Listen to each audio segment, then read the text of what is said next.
नमस्कार, आप देख रहे हैं डीसी न्यूज इंडिया और मैं हूं आपके साथ मनिंदर प्रताप सिंह। प्रधानमंत्री नरेंद्र मोदी आज यानी रविवार को नागपुर के दौरे पर रहे। इस दौरान 12 साल बाद प्रधानमंत्री नरेंद्र मोदी पहली बार संघ मुख्यालय पहुंचे। इससे पहले वह 2013 में लोकसभा चुनाव की बैठक के लिए संघ मुख्यालय आए थे। प्रधानमंत्री बनने के बाद पहली बार मोदी के पहुंचने पर उनका भव्य स्वागत हुआ। पीएम मोदी ने रेशम बाग स्थित संघ मुख्यालय जाकर संघ के संस्थापक डॉक्टर केशव बलिराम हेडगेवार और द्वितीय सरसंघ चालक माधव सदाशिव गोलवरकर को श्रद्धांजलि अर्पित की। मोदी ने कहा कि गुलामी के कालखंड में डॉक्टर साहब और गुरुजी ने नया विचार दिया। आज महान वटवृक्ष के रूप में आरएसएस दुनिया के सामने है। यह कोई साधारण वटवृक्ष नहीं, बल्कि भारत की अमर संस्कृति का अक्षयवट है। आरएसएस भी एक ऐसा संस्कार यज्ञ है जो अंतर्दृष्टि और बाहुदृष्टि दोनों के लिए काम कर रहा है। बाहरी दृष्टि ने माधव नेत्रालय को जन्म दिया है, तो अंतर्दृष्टि ने संघ को सेवा का पर्याय बना दिया। ये सेवा संस्कार और साधना पीढ़ी दर पीढ़ी हर एक स्वयंसेवक को प्रेरित करती है, उसको गतिमान रखती है, उसको कभी कभी थकने नहीं देती, उसको कभी रुकने नहीं देती। इस अवसर पर मोदी के साथ आरएसएस प्रमुख मोहन भागवत, केंद्रीय मंत्री नितिन गडकरी, महाराष्ट्र के मुख्यमंत्री देवेंद्र फडणवीस और अन्य नेता मौजूद थे। कहा गया है, परोपकाराय फलंति वृक्षाः, परोपकाराय वहन्ति नद्यः, परोपकाराय दुहन्ति गावः, परोपकारार्थमिदं शरीरम। हमारा शरीर परोपकार के लिए ही है, सेवा के लिए ही है। और जब ये सेवा संस्कारों में आ जाती है तो सेवा ही साधना बन जाती है। इससे पूर्व पीएम मोदी सुबह करीब 9 बजे नागपुर पहुंचे और इस दौरान केंद्रीय मंत्री नितिन गडकरी, महाराष्ट्र के मुख्यमंत्री देवेंद्र फडणवीस और महाराष्ट्र कैबिनेट के अन्य मंत्रियों ने नागपुर हवाई अड्डे पर उनका स्वागत किया। प्रधानमंत्री नरेंद्र मोदी ने नागपुर में माधव नेत्रालय आई इंस्टीट्यूट एवं रिसर्च सेंटर के नए विस्तार माधव नेत्रालय प्रीमियम सेंटर की आधारशिला भी रखी। समारोह में आरएसएस प्रमुख मोहन भागवत भी मौजूद थे। 2014 में स्थापित यह केंद्र नागपुर में स्थित एक प्रमुख सुपर स्पेशलिटी नेत्र चिकित्सालय सुविधा केंद्र है। इसकी स्थापना दिवंगत आरएसएस प्रमुख माधव राव सदाशिव राव गोलवरकर उर्फ गुरुजी की स्मृति में की गई थी।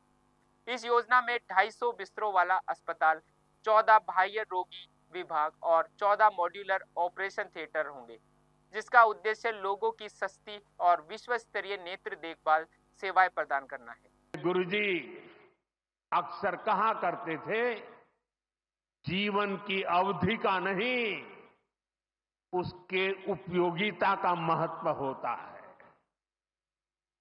हम देव से देश और राम से राष्ट्र के जीवन मंत्र लेकर के चले हैं, अपना कर्तव्य निभाते चलते हैं। और इसलिए हम देखते हैं, बड़ा छोटा कैसा भी काम हो, कोई भी कार्य क्षेत्र हो, सीमावर्ती गांव हो, पहाड़ी क्षेत्र हो, वन क्षेत्र हो, संघ के स्वयंसेवक निस्वार्थ भाव से कार्य करते रहते हैं। इस दौरान पीएम मोदी संघ के स्मृति मंदिर भी गए। यहां से उन्होंने दीक्षा भूमि पहुंचकर डॉक्टर भीमराव बाबा साहब अंबेडकर को श्रद्धांजलि। यहां डॉक्टर अंबेडकर के 1956 में अपने हजारों अनुयायियों के साथ बौद्ध धर्म अपनाया था। प्रधानमंत्री मोदी ने कहा कि विकसित और समावेशी भारत का निर्माण ही भारतीय संविधान के मुख्य निर्माता डॉक्टर बी.आर. अंबेडकर की सच्ची श्रद्धांजलि होगी। प्रधानमंत्री नरेंद्र मोदी ने कहा कि वसुधैव कुटुंबकम अब दुनिया ज्यादा ढंग से महसूस कर रही है। कोविड वैक्सीन के दौरान दुनिया भर में भारत ने मदद पहुंचाई। कल भी जब भूकंप आया, हम ऑपरेशन ब्रह्मा चलाकर सबसे पहले पहुंच गए। दुनिया देख रही है कि भारत आज प्रगति पर बढ़ रहा है। पूरे ग्लोबल साउथ की आवाज भी बन रहा है। हमारा युवा स्टार्टअप के जरिए आज अपना परचम लहरा रहा है। संघ की इतने वर्षों की तपस्या फलीभूत हो रही है। विकसित भारत की परिकल्पना मूर्त रूप ले रही है। आज संघ की 100 वर्षों की यात्रा के बाद देश एक अहम पड़ाव पर पहुंच गया है।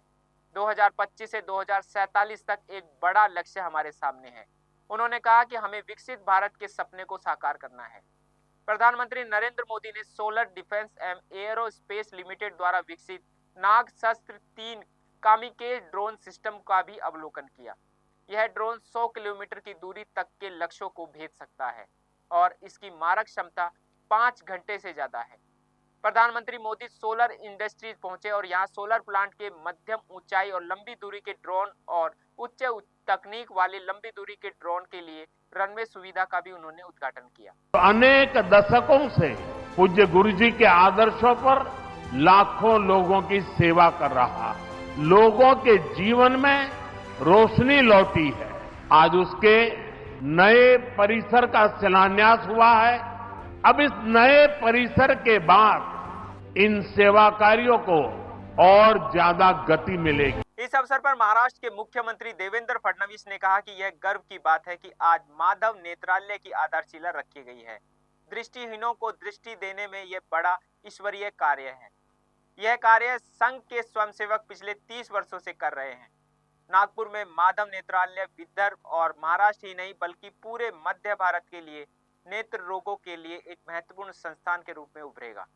माधव नेत्रालय ने कई लोगों के जीवन को रोशन करने का काम किया है।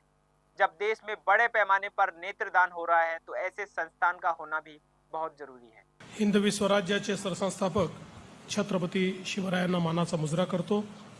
भारतीय राज्यघटनेचे शिल्पकार भारतरत्न डॉक्टर बाबासाहेब आंबेडकर यांना मानवंदना अर्पित करतो। आजच्या या अतिशय पवित्र अशा गुढीपाडव्याच्या दिवशी मी सर्वांना आपल्या नववर्षाच्या खूप खूप शुभेच्छा देतो। आणि आज नववर्षाच्या निमित्ताने एक अतिशय सुंदर कार्यक्रम या ठिकाणी होतोय।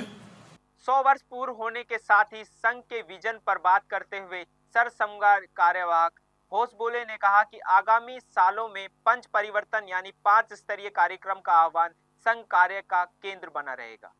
शाखाओं का विस्तार करते हुए संघ ने नागरिक कर्तव्यों, पर्यावरण के अनुकूल जीवन शैली, सामाजिक समरसता, पारिवारिक मूल्यों पर ध्यान केंद्रित किया है, जिससे हर व्यक्ति देश को शिखर पर ले जाने में योगदान दे सके।